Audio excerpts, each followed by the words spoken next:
माफियाओं के खिलाफ जंग कैसा है मेरा?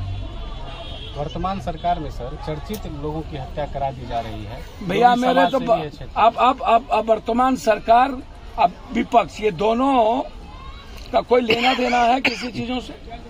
75 MLA हैं विपक्ष के, कोई मतलब है? यही 10 MLA पप्पू यादव के होते तो जनता घर में होती और सरकार सड़कों पर बाप बाप किया होता, और सदन नहीं खुलने देते हम। अकेला पप्पू यादव इन गलत लोगों को जीने का को राइट नहीं देगा। आप इसको लिख लीजिएगा, आप देखते चलिए।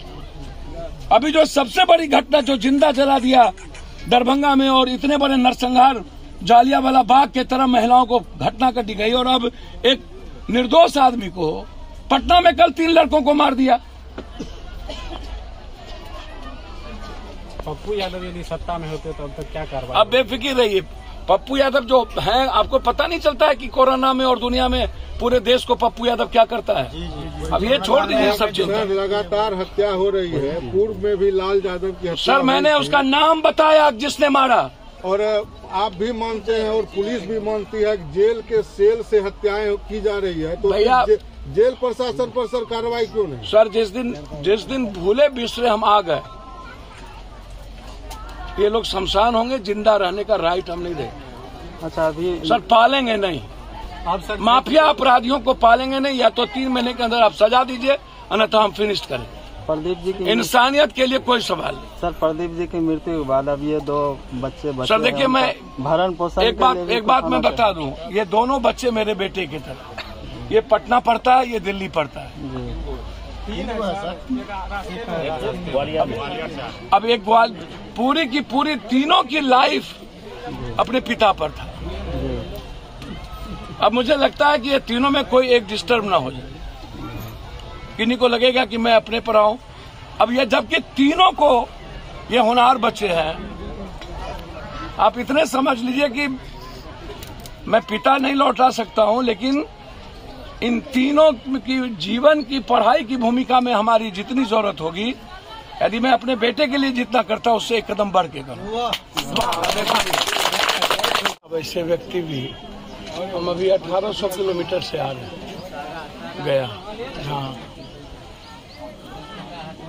जालियांवाला बाग से भी बुरी स्थिति, जुल्म की बेइंतहा पार। फिर हम आरा गए जहाँ 2 लोगों की हत्या हो गई।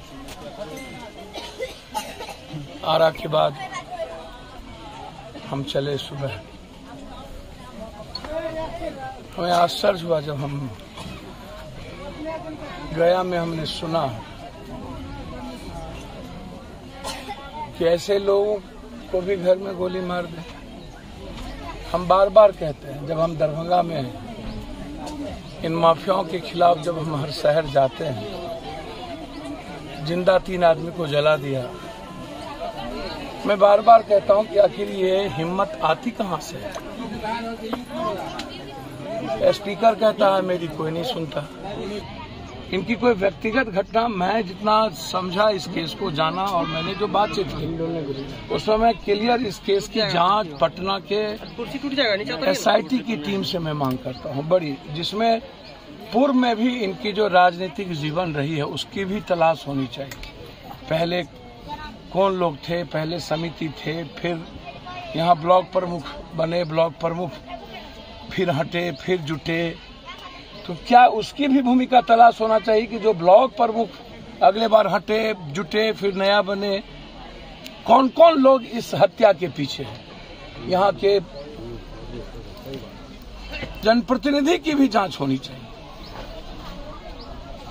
मारने वाला कोई और है, हत्या करवाने वाला कोई और है, इसको आप लिख लीजिए। नाम भी हम खोलेंगे, आप चिंता ना करिए, नाम भी हमें पता है, और ना मैं किसी को छोड़ता उड़ता नहीं हूं।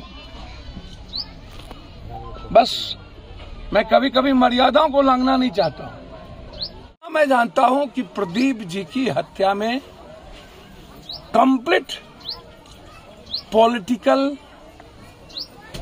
कॉन्निवेंस है। हत्या की साजिश 3-4 आदमी मिलकर रचा, और उस घटना को अंजाम दिया। ना तो कोई व्यक्तिगत दुश्मनी इनसे कुछ है, तो चुनाव और सामाजिक राजनीतिक गतिविधि के कारण कंप्लीट एक ऐसा आदमी जो अपने व्यवहार और आचरण के कारण मुकाम पर पहुंचे, कभी जिला कभी प्रदेश, हमें सुन के हम शॉक्ड हो गए और मुझे लगा कि पटना आकर के मुझे सोना नहीं चाहिए मुझे, जबकि अभी मोतिहारी जाना, वहां 2-2 लाश रखे हुए हैं।